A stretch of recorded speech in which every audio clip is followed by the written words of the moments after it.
A part song.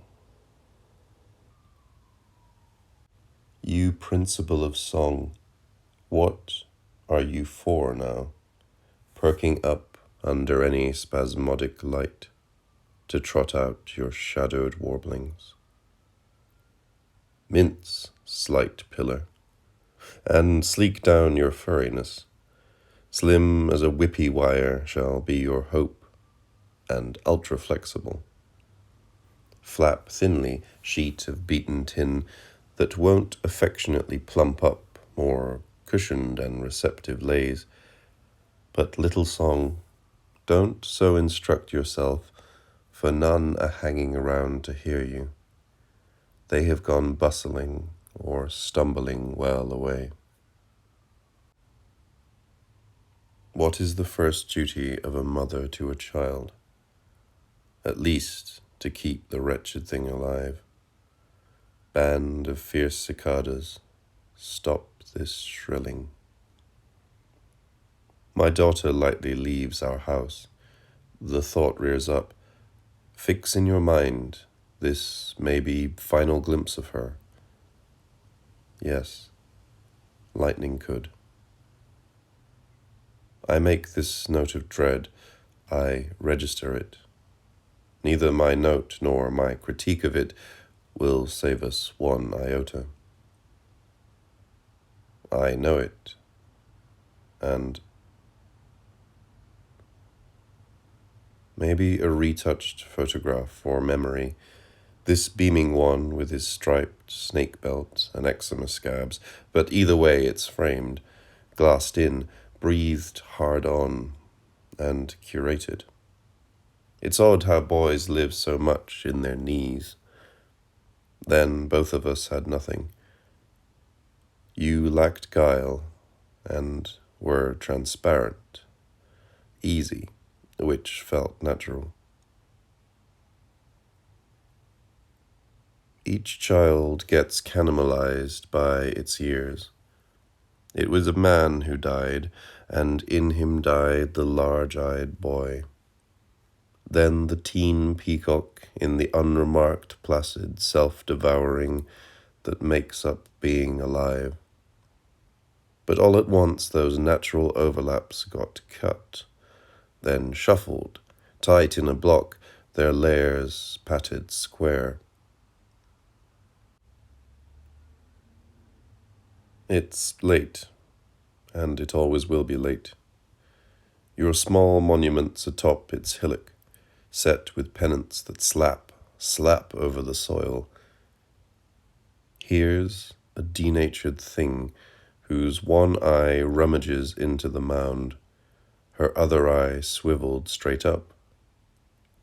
A short while only, then I come, she carols, but is only a fat lot of good mother with a pointless alibi. I didn't know. Yet, might there still be some part for me to play upon this lovely earth? Say, or say no, earth at my inner ear. A wardrobe gapes. A mourner tries her several styles of howling guise. You'd rather not, yet you must go briskly around on beaming show. A soft black gown with pearl corsage won't assuage your smashed menage. It suits you, as you are so pale, still do not get that saffron veil. Your dead don't want you lying flat, there'll soon be time enough for that. Oh, my dead son, you daft bugger. This is one glum mum. Come home, I tell you, and end this tasteless melodrama. Quit playing dead at all. By now it's well beyond a joke. But your humor never got cruel like this. Give over, you indifferent lad. Take pity on your two bruised sisters. For didn't we love you, as we do? But by now we're bored with our unproductive love. and infinitely more bored by your staying dead, which can hardly interest you much, either.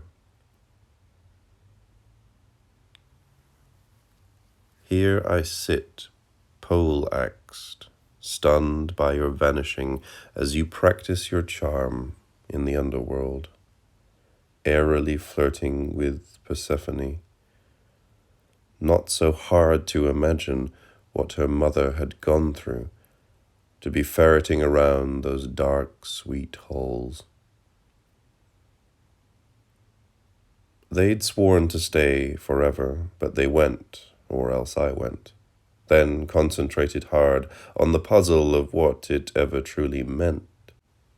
For someone to be here, then, just like that, to not.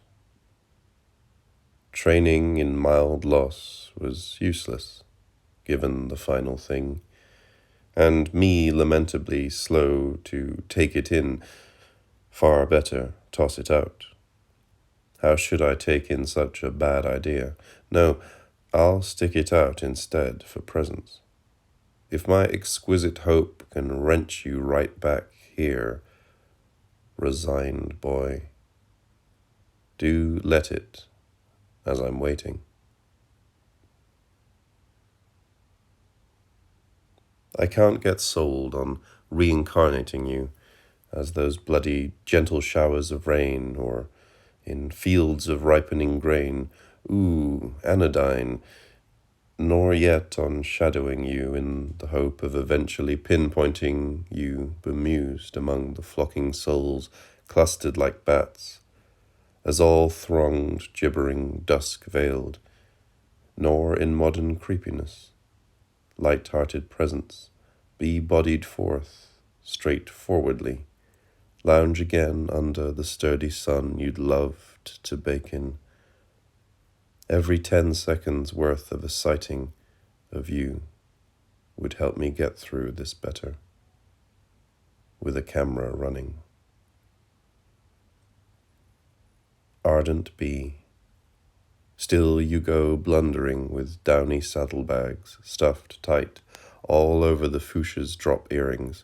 I'll cry, "Oh, bee," to you instead, since my own dead, apostrophized, keep mute as this clear garnet glaze you're bumping into. Blind diligence, bee or idiocy, this banging on and on against such shiny crimson unresponse. Outgoing soul, I try to catch you calling over the distances, though your voice is echoey. Maybe tuned out by the noise rolling through me, or is it you orchestrating that now? Who'd laugh at the thought of me being sung in by you and being kindly dictated to? It's not like hearing you live was. It is what you're saying in me of what is left, gaily affirming. Flat on a cliff, I inch toward its edge, then scrutinize the chopped-up sea where gannets' ivory helmet skulls crash down in tiny plumes of white to vivify the languid afternoon.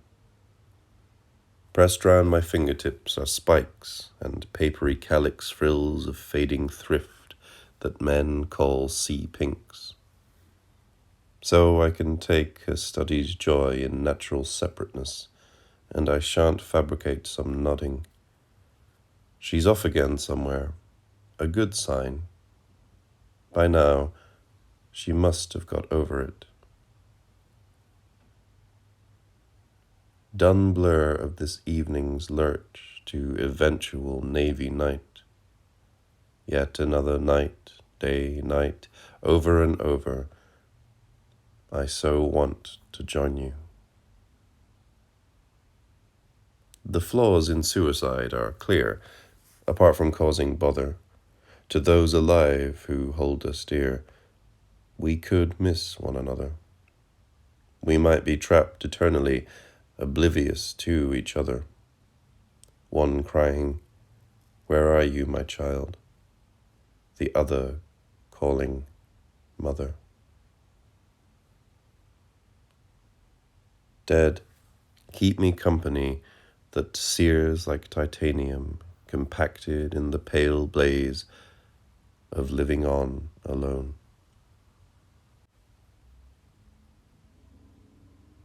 Suspended in unsparing light, the sloping gull arrests its curl. The glassy sea is hardened waves, its waters lean through shining air, yet never crash, but hold their arc, hung rigidly in glaucous ropes, muscled and gleaming. All that should flow is sealed, is poised in implacable stillness, joined in non-time and halted in free fall. It's all a resurrection song. Would it ever be got right? The dead could rush home, keen to press their chinos.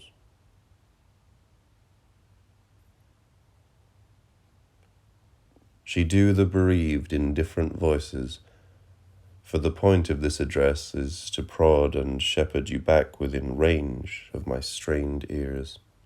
Extort your reply by finding any device to hack through the thickening shades to you, you now strangely unresponsive son, who were such reliably kind and easy company.